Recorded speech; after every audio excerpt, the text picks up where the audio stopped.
નમસ્કાર દર્શક મિત્રો, ગુજરાત ડિવિઝન ન્યૂઝમાં આપનું હાર્દિક સ્વાગત છે। સમાચાર છે વાવ થરાદ અપડેટ। કુવાના હત્યા કેસમાં 5 આરોપીનું ઘટના સ્થળે રિકન્સ્ટ્રક્શન। વાવ થરાદ જિલ્લાના લાખાણી તાલુકાના કુવાના ગામે ભાવાની પાર્લર એન્ડ ટી સ્ટોલ ખાતે થયેલા રાજસ્થાનના શામરાભાઈ ભીલના હત્યા કેસમાં પોલીસ તપાસ વધુ તેજ બની છે। કેસના 5 આરોપીઓને કડક પોલીસ બંદોબસ્ત વચ્ચે ઘટના સ્થળે લાવી રિકન્સ્ટ્રક્શન કરવામાં આવ્યું હતું। પોલીસ દ્વારા આરોપીઓને કુવાના હાઈવે પર આવેલા Bhavani parlour and tea stall ખાતે લઈ જઈ સમગ્ર ઘટનાક્રમનું પુનઃનિર્માણ કરવામાં આવ્યું હતું।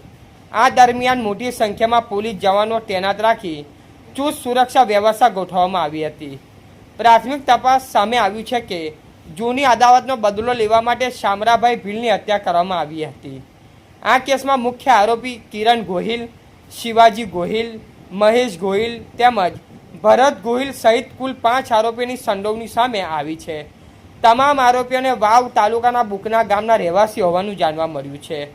પોલીસ દ્વારા ઘટનાના તમામ પાસાઓની ઝીણવટભરી તપાસ ચાલુ રાખવામાં આવી છે અને રિકન્સ્ટ્રક્શન દરમિયાન મળેલી વિગતોના આધારે આગળની કાયદેસરની કાર્યવાહી હાથ ધરવામાં આવી છે। રિપોર્ટર ભાવિક પટેલ। સમાચાર જોવા માટે ગુજરાત ડિવિઝન ન્યૂઝ ચેનલને like, share, subscribe, bell icon press button દબાવવાનું ના ભૂલશો। ધન્યવાદ।